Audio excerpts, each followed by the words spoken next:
everyone and welcome! Those of you who watched my 2017 awards may have noticed that I put the project lore as an honorable mention. That's because I didn't really have a category that would do the story justice. And looking back at it, I should have gone for the best side story category, because it would have been easily swiped by this story. Project now has an entire new functional world with great setup and potential for the future. After reading the first piece, I was immediately hyped for what this new universe can bring into the game. Originally, the project skin line was just okay to me, but now it is so much more, and I shouldn't be surprised by this. After all, the project story was written by Ariel Thermalkitten Lawrence, who I still think is the best writer at Riot Games. So without further ado, let's have a look at the project universe.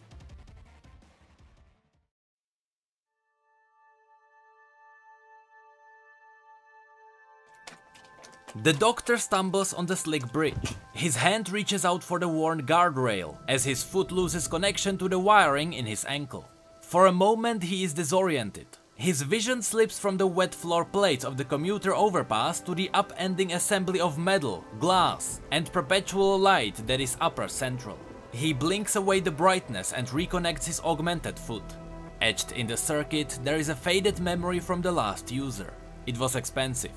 Also a size and a half too big. His own mind echoes back sourly. The mod is a ballot link. Second-hand thank you from a rich upper sector patient too scared to pay traceable credits to his back alley physician.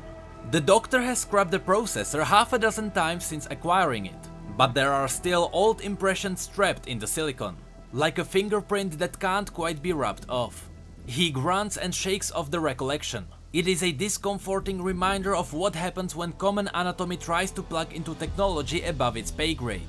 Water drips through the strands of the Doctor's thinning hair and gets behind his micron glasses, blurring the lights on the far side of the bridge. Condensing moisture hadn't been listed in the morning's announcements. Then again, the Doctor hadn't been prepared for what landed in his lap today. He pats the bio-inert plastic sleeve in his breast pocket. Weapons grade. Enough for the retirement he had promised himself 20 revs ago. The Doctor is alone on the thick span of metal and fiber reinforced plastic that connects to the lower sectors of the mechanized lifts of Upper Central. The commuter crowd he had come down with has disappeared quickly into the darkened stalls and shaded side alleys of the transition market. He grunts again and tries to hurry, continuing his hobbled pace across the bridge. He wipes a hand over the wetness now running in rivers down his face. He is old, but even he isn't old enough to remember real rain. Only the sad concentration of 100 million organic breathing cycles stacked one top of another. The magnetic thrum of the lift behind him slows as the doors prepare to release a new tide of enhanced humanity into the market mazes. The Doctor gives his retirement package one more pat and ventures a quick look back. The pneumatics hiss open, revealing the elevator's darkness and a sea of unknown faces. The Doctor releases the breath he was holding. Transition level. Proceed with caution. A digitalized voice announces. The crowd engages their light shades and pulls up hoods of synthetic Duventine to shield them against the dazzle and Upper Central's oppressive glow. Like well-trained mice, they scurry eagerly over the bridge. And that's when the Doctor sees it. A predatory metal shadow that stands a head taller than the surrounding crowd. His breath fogs his glasses in a growing rhythm of panic. The shadow steps into the ambient light. Its lean shape is all dark, wiry muscles of carbon fiber braided over heavy servos. His jet-colored chest plating swallows the glare from above. The Doctor recognizes the matted fur collar, coiled like a feral cat around a neck of dark anodized steel. But it is the contours of the shadow's featureless mask, defined only by the drip of falling water and the reflection of the pulsating hollow sides, that rattles the Doctor to his inadequate common bones. Kada Jin. The Doctor tries to back away. He slips again on the metal plating. The flesh of one set of knuckles scrapes on the handholds of the bridge as he catches himself. The crowd, focused only on getting out of the wet and the light, pushes the Doctor down, indifferent to the fear that is choking him. The Doctor scrambles to his hands and knees. Real and metal feet crush his fingers into the bridge grating. He can't keep up. The swarm of people giving the Doctor cover begins to thin, exposing him to his pursuer. He wipes the moisture from his eyes with shaky hands, his glasses lost in the chaos. Blood mixed with tears. His vision clears for a moment. The sight of a moisture converter promises salvation. The vent is belching murky clouds of stale, humid air from the lower sectors. He reaches the sanctuary just as the last of the crowd breaks away. He cowers, wheezing through barely parted lips. The labyrinth of the transition markets is just a few meters away. If he can make it there, he can disappear, away from the shadow that hunts him. The moisture converter slows its labored breath. The last commuter vanishes into the transition market, revealing a mirror glass display in an abandoned stall. In its reflection, the doctor watches the metal shadow raise a long pulse rifle to its shoulder. The faceless mask winks to life in a pixelated slash of angry red. The doctor tilts his head up to the glow of the upper sectors, anything to escape the focus now taking aim. He squints his eyes and begs, but the neon future is not listening, especially not to such a small and solitary creature. Through the rain, the doctor hears the unmistakable metal click of the pulse rifle's safety. His hand goes to his chest, shielding the one last treasure he carries. Through the plastic sleeve of the package, he can feel his heart racing. As the unflinching light from above bears down on him, it fills the doctor's animal brain with one last mortal thought. There is nothing the future will not take.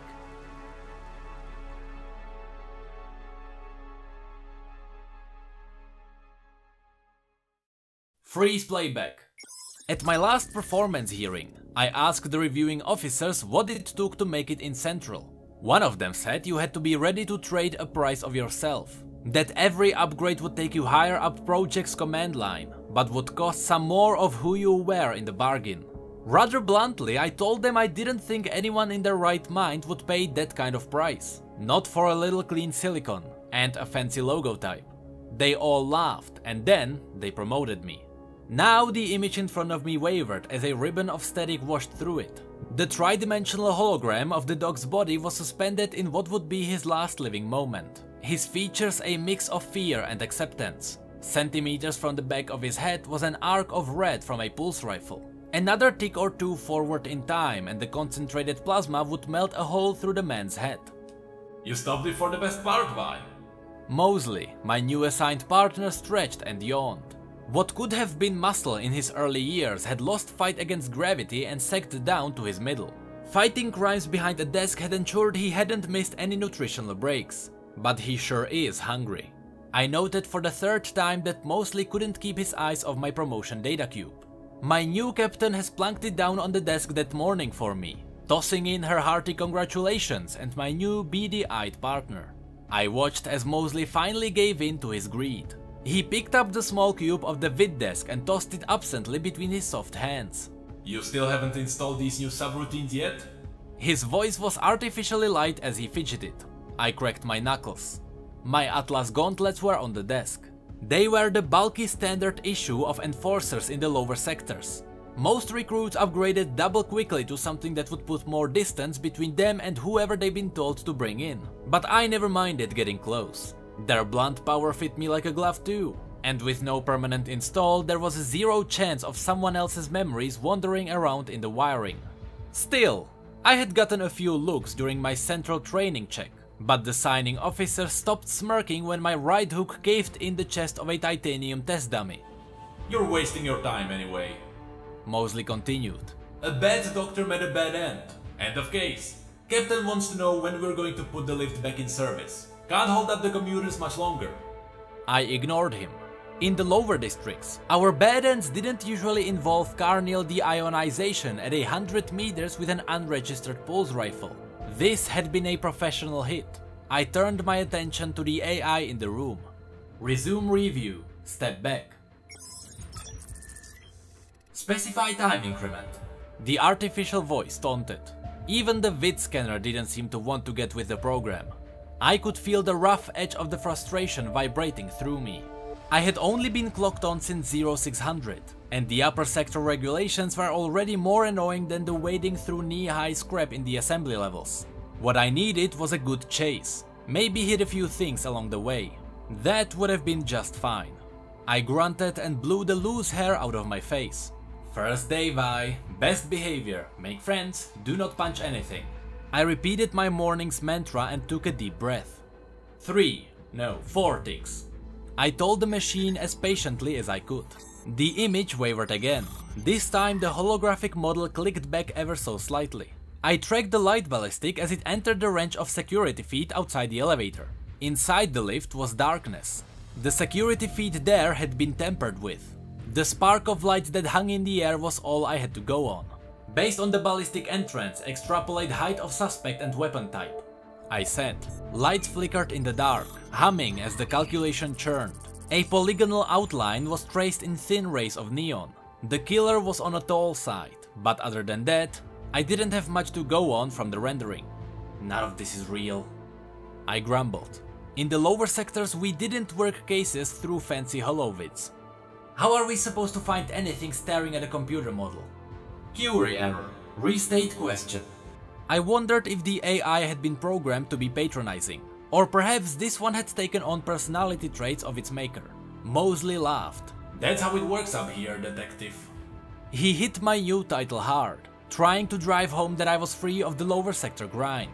An occasional rat slips through the cracks, but as long as the lights stay on above us, it's all good. And look at it this way, we stay nice and clean.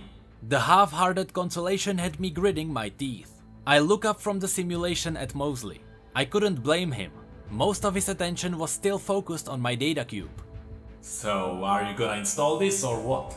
He asked. I shut off the whole of it. I wasn't going to get any more useful data out of projected light. I don't trust upgrades, I said quietly. He finally looked at me. Kid, this isn't some lower sector hand-me-down. He flashed the cube at me.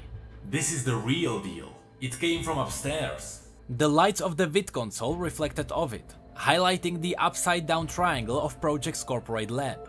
You know it's fresh, or at least been properly wiped. It was clear Mosley wanted it. I rubbed the back of my neck. I just had one, less than a cycle ago. I lied. I don't want to overcharge. I picked up my old gauntlets off the desk. Besides, these still work just fine. I held out a hand for the data cube. The strain of social pointlessness glistered over him in a fine sweat. I figured he was fighting the urge not to shove the subroutines in right then, but he just frowned and handed it over.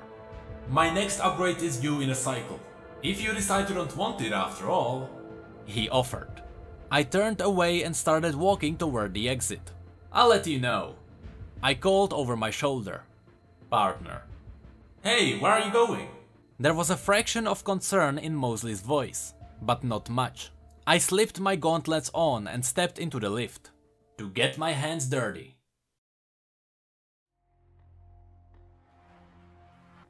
I stared at the inoperative security sensor while the levels counted down on the high-speed elevator. Its micron glass eye was clouded and dull. Whoever had come for the doctor knew Central would be watching. I rolled my shoulders and stretched my arms out behind me, taking advantage of the empty lift. Normally the large boxy conveyor would be packed to the brim with Central workers, with credit accounts that couldn't afford the rent upstairs. The elevator was out of service to civilians until Central closed the case on the doctor's death. Until I closed the case. To Mosley, an unlicensed dog's murder wasn't worth holding up the daily commute and the efficiency of Central's machine. The lift accelerated and for a moment I felt weightless. I flicked the inertial dampeners off in my gauntlets out of habit, letting the mass ground me. A tick later, the elevator came to a full stop and shoved me back into my body. The door in front of me slid open. A digitalized voice called into the humid air. Transition level. Proceed with caution. I engaged my light shade, stepping cautiously out of the darkness of the lift and into the bridge's ambient glow. As usual in the lower sectors, it was damp. I could feel the moisture beat on my neck where the tips of my hair touched my skin. The span of connecting metal was empty, and the vendor stalls where the bridge met the markets were also vacant. A commuter lift out of commission shut down all the surrounding businesses. No chance running into any witnesses, even if they would be willing to talk to the police. I walked out onto the bridge a few paces and turned to face the lift. Set on manual mode, the elevator and its darkness would wait for my command before returning to Central. Given the approximate height calculated, this was where the killer stood when they fired. A step more and they would have been seen by the bridge's security feed outside the elevator. The moisture converter the doctor had tried to hide behind was nearly 100 meters away. The killer was definitely not an amateur. I looked at the deck plates of the bridge. There were a few scrapes in the metal. I crouched down and took a closer look. They were recent. Anything more than a day or two would have more noticeable water oxidation. The elevator and the bridge had been closed since the murder. I scanned the depths. A string of numbers appeared in the bottom corner of my light shade. If the marks had been made by the killer, then that individual had been significantly heavier than a normal augmented humanoid. I could almost hear the sector bulletin now. Central reports chop shop dog vaporized by armed auto laborer. Or something equally convenient. An irregular air current pushed my wet hair against my face. Out of the corner of my light shade I could see the bridge was still empty. I sniffed. Ozone. The muscles in my shoulders tensed. I flicked the charging coupler in my gloves on and let one knee drop to the deck plating. You know, level 6 continuous stealth in a public commuter space is a violation of central municipal codes, I announced to the empty air. A puddle of water trembled slightly in front of me. The vibration of power built inside my gauntlets. I launched one metal fist in a heavy uppercut, connecting against something solid. The smile barely had the time to uncurl on my face before the wrist of my landing glove was caught by an unseen grip. The momentum was too much. Locked in a tumble with an invisible assailant, I hit the metal grates of the bridge hard, my body paneling barely absorbing the impact. The air wavered as my new friend uncloaked. On my back, I squinted to get a better look without the halo of light from above. It was a woman in weapons-grade elastomeric body armor. Long photoned bleached hair was gathered up in a tight tail, giving her a severe look. The light in her eyes was cold, and her wrist-mounted crossbolt was pointed directly at my forehead. I'm gonna guess that's not registered. I groaned as I sat up. The woman's lips were held in a tense concentration, as if she were calculating a solution to some mathematical equation. Probably finding the quickest one that ends in my death, I figured. Badge serial 2012-1219, Enforcer, Low Sector, promoted to Central at 0600 today, she said evenly. Congratulations, Detective. Her voice was a digitalized growl, but I thought I heard a note of curiosity now that she had the upper hand, or rather bold. She continued. You knew I was a danger, and yet you still came at me. Promotion's been kinda stressful, I said. Maybe I just needed to punch something. Your records list you were disposed a project promotion queue this morning. The woman gave my gear a secondary scan. You haven't installed the subroutine. Whoa there, getting a little personal, aren't you? I have a need for it. She interrupted. Are you overcharged? I rubbed the back of my head with my oversized metal glove, roughing my hair into wet spikes. I'm a tick away from hauling you off to Central. You can try, the woman said, her crossbolt still aimed at me. I let out a bitter laugh. Fair enough. How about a few pleasantries before we go exchanging gifts? The sarcasm snapped in my voice processor. Your name. Classified. The flat line of her lips broke into a predatory smile. If I tell you, I would have to kill you. I decided she wasn't the type to joke. I looked more closely at her suit and weapons and changed the subject. Doesn't look like you need an upgrade. I gestured to her wrist. That pretty crossbolt alone is higher level than most of the pieces in Central's standard arsenal. I'm hunting something. That makes two of us, I said. The data cube. There wasn't anything standard issue about her, but she still contained the one constant in Central. In the end, everybody wanted a piece of somebody else. Before I could respond, a call came over my private comms. Static filled my earpiece. Vi, you there? It was Mosley. Fear coated his voice like a cold sweat. I think I might need some backup. Partner? Little busy, Mosley. I read the time of the lower sector of my visor. Shouldn't you be clocked off? Look, just come and help me out, okay? I'm sure a local enforcer would be closer, I said, watching the woman's face in front of me. They can handle. I'm sending you my location. A pinprick of light showed up 6 sectors down. The heap's a little out of Central's jurisdiction, Mosley. I sighed. The heap wasn't so much a place as a red hole of unsavory outcasts. It was hard to track, as the congregation was seldom in the same spot for more than a cycle, mostly due to the fact it took residents in condemned structures about to be refactored. It was an easy place to pick up unregistered hackers, black market weapons, or gently used off-cycle upgrades. We tolerated its existence in the lower sectors because it made it easier to round up suspects when you needed them, but it was also an easy place to get yourself permanently wiped if you weren't careful. I pick up jobs, off the record, as far as the day job is concerned. Mosley's choked half-explanation was spiked with panic. It was hard to imagine his softness as hired muscle. Listen, I know we just started together, but this guy's going to kill me. I don't have anyone else to call. Damn. On my way. Stay. The connection clicked off abruptly. I hit the bridge with a gauntleted fist, denting the metal grating, and looked up at the weapon's great mystery still standing over me. The crossbolt hadn't moved a micrometer. I got up, taking my chances that she probably wouldn't shoot me. I've gotta go. There's a lift down the lower sectors on the other side of the bridge. If I disable the safety and manually override the speed control, I can probably make it before my partner spills his drink on the wrong person. I turned to leave. Consider this a warning. I added dryly. Get that weapon of yours licensed, or next time I'll have to write you an infraction. The heap will have your man dead before the lift reaches the next level. The woman called after me. How about something a little faster? An arcing crackle and a waft of ozone turned me around. A personal combat hypercycle decloaked. The humid air was starting to condense into rain again, but the water repelled off the bike's black aerographic panels. I could feel the pulse of the magnetic drive as she started it up. I gave a low whistle. That is definitely not registered. Correct. You don't look like the kind that gives out free rides. A ride for a promotion cube, she said evenly. Revving the engine. Think of it as a speed upgrade instead. I looked into the woman's eyes. She could have just shot me and taken what she wanted. I don't trust upgrades, I said. I walked over and settled myself behind her on the bike. You shouldn't. She tipped the cycle's wheel over the side of the bridge. By the way, the name's Vane.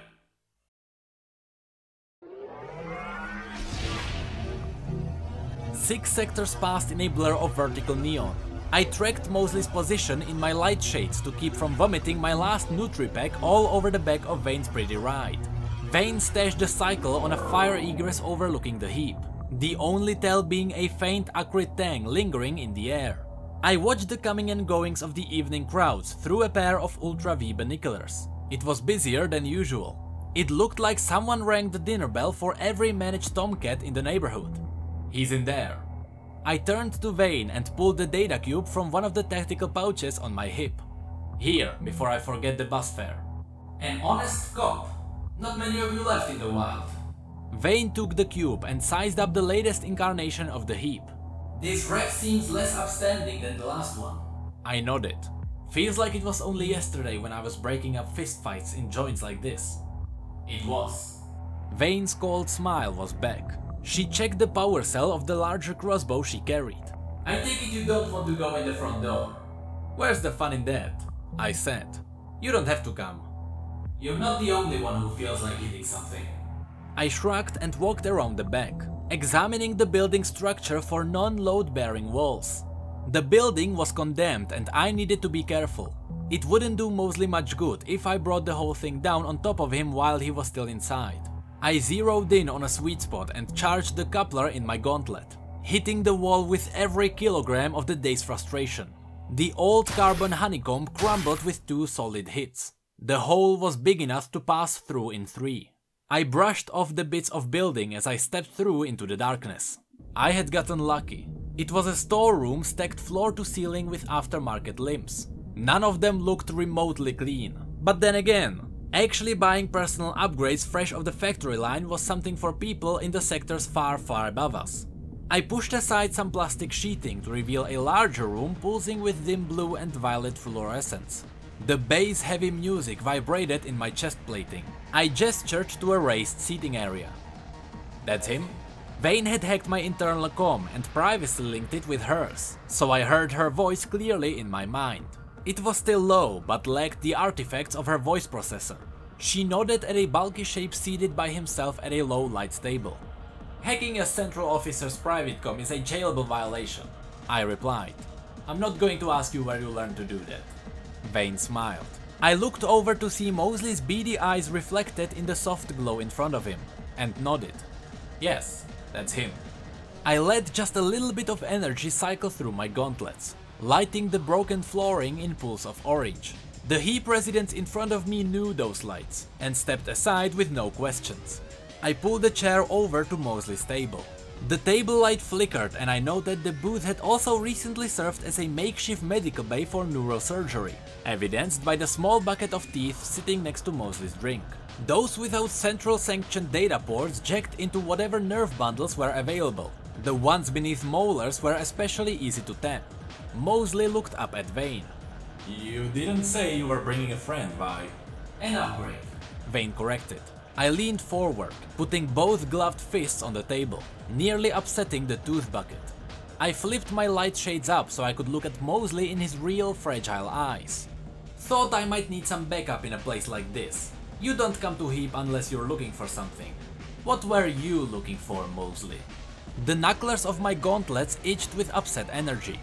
"He didn't want what I had, and then I told him about your upgrade." Mosley's eyes wavered as his eyes watered. "Figured if he was interested, I could get you to sell it to me. He said if I could get you down here." "Where's your buyer?" Vane scanned the crowd of miscreants milling around. A thin beam of red light flicked on, centered directly on the hollow of Mosley's chest. A preternatural calm voice came over the building's old crowdcom link. "Right here, my dear." I looked over to see Vane's face had erupted into a snarl. Every lower sector enforcer knew that voice pattern. "Jin," she growled. "Special Lieutenant Vane, what a delightful surprise. You're looking so much better. Said what happened to your squad, but you do wear them so well. That crossbolt upgrade is especially nice." "Jin? Your buyer is Kada Jin, Mosley?" I looked at the simpering fool that was my newly assigned partner. He nodded meekly. Jin was a notorious augment hacker with a taste for high clearance upgrades. Word was, he had been a black market tech that had almost gotten completely wiped in a rough job. Severe personality fragmentation. Last bulletin I downloaded said he's been taking shiny bits of other people ever since. Even if he hadn't started out fragile, there couldn't be much sanity left after so many pieces of other people had been plugged into him. And it sounded like he and Vane knew each other from a previous engagement. "This day keeps getting better and better," I said under my breath. Jin laughed. The psychopathy under the distortion sent a chill up my spine.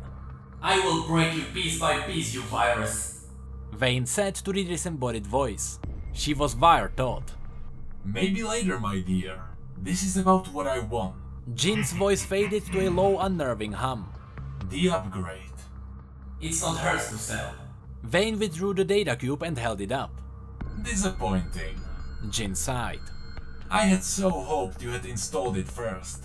Ah well, I will have to rewrite the third act."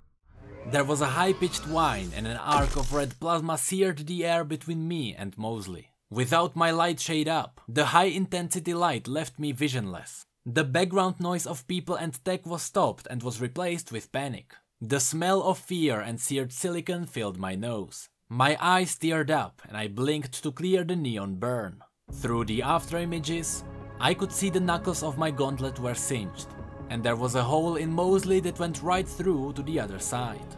I didn't need a central forensics kit to tell me it was the same weapon that melted the dog on the bridge. "That rat is here," Vane said over our comlink, "and I'm going to kill it. He wants this." She tossed me the promotion cube. "Try not to get shot."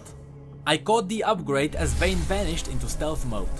The heap was nearly empty, nothing like a pulse deionizing plasma to get people moving. I charged the coupler in my gauntlets and their amber glow lit up the darkness. Jin's mechanized laugh echoed off the walls. There was a hiss of static in the crowdcom. Detective. A cat in gloves catches no mice," he purred. "Kada Jin," I announced. "You are wanted on multiple counts of murder." I watched the upper areas of an open loft, looking for the telltale red light. And you melted my partner too. You didn't know him anyway. What was it you said? There was a crackle and another hiss as an audio file was searched. Ah yes, here we are. The hissing stopped.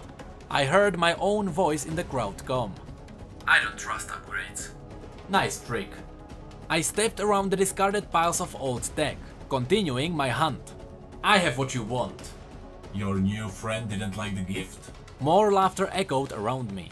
Movement gazed the corner of a piece of mirror glass that had crackled into a web of broken reflections. She doesn't like upgrades either. Did she tell you about her last partners? About her team? I did not reply. I continued to advance toward his last position. They all died. I could hear Jin's dark smile. He was delighted. If a man that was mostly machine could still feel anything like that. Especially Special Lieutenant Shona Payne. They rebuilt her, of course. She was special. Who? I asked, hoping if I kept him talking, he would be more prone to mistakes. Who rebuilt her? Project, of course, you silly kitten. They rebuilt all of us. His crackle broke the high frequency that distorted painfully in my ear. But they may have a much harder time with you when I'm done. A cylinder of metal shot out of the darkness. I dove out of the way. It hit a pile of debris. A small explosion ripped through the scrap, before bouncing and exploding against a second pile. Did she tell you how they died? I could hear Jin's excited breathing over the comm.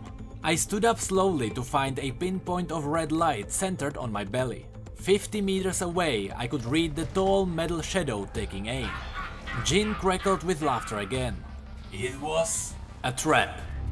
Vane's voice came over our internal link, her outline decloaking right next to him. I took off at a run, watching as Vane's crossbow lit the darkness once, twice, 3 times. But each time she tumbled away as Jin returned fire. His weapon was less accurate at point-blank range, but still blew out the nearby walls quite effectively. Vane leapt towards him, taking the metal shadow down to the ground. I was almost to them. Are you ready, my kittens? Jin hissed. It's time to see how well you run. A digitalized voice announced. Manual override. Demolition sequence engaged. Sector refactoring imminent. Amber lights and slumbering klaxons awakened under the grime of the condemned building. Ill-fated sectors like this one were regularly sealed and collapsed to provide new foundations for the towering structures above. I couldn't hear if there was more to the warning, as a series of small explosions began to rip through the heap. Metal whined as concrete supports gave away. Jin and Vane broke apart, and she rose to her feet. I stopped short, completing the standoff. It was the first time I had seen Jin up close. He resetted a servo in his shoulder with an upsetting mechanical pop. I don't think there was any flesh left to the man. He had no face, only a spider-like drone seated on neck of steel. Go on, Lieutenant, shoot me. Jin opened his arms wide as if he would embrace Vane. It's what you have always wanted. She unslugged the larger crossbow from her back, its metal arms unfolding from the barrel.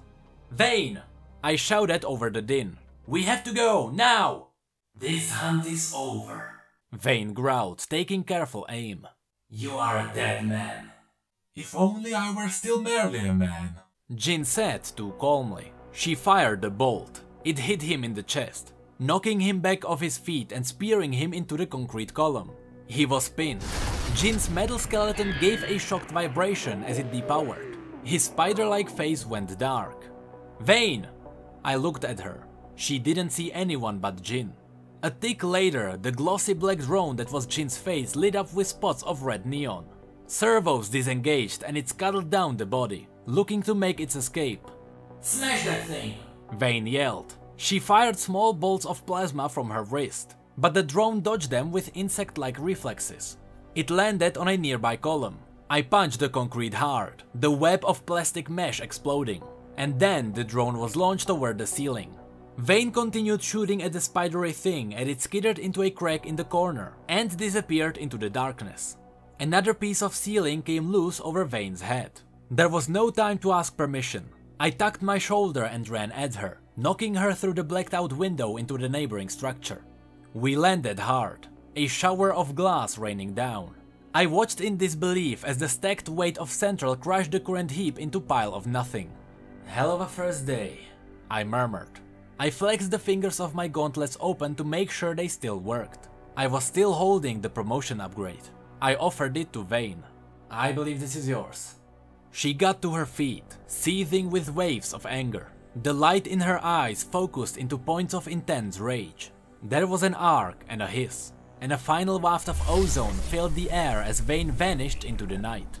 You took a piece of my vengeance from me, detective. An upgrade cannot settle that debt. The area around the collapsed structure was quiet.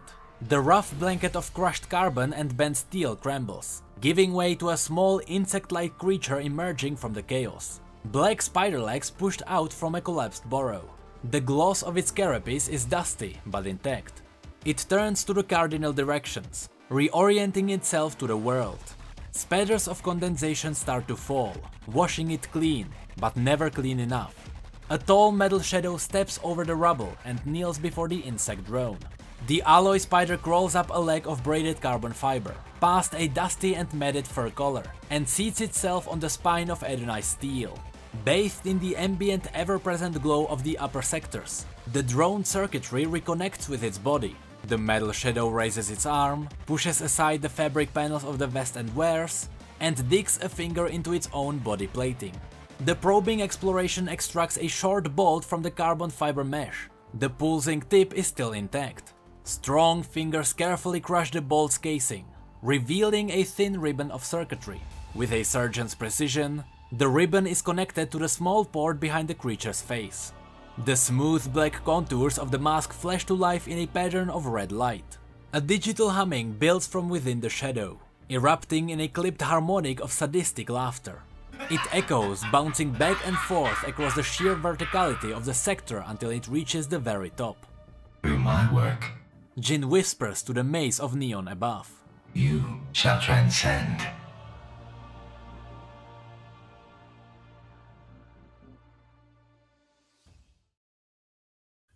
And that was the full project story.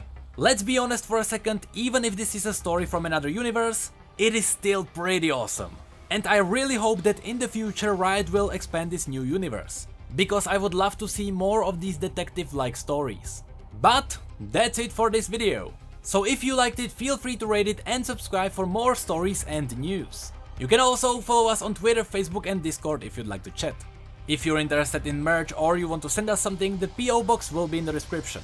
Special thanks to our patrons for going the extra mile. You have no idea what it means to me. And with that, thank you all so much for being here and for your support. You know I really appreciate it. And as always, thank you, come again.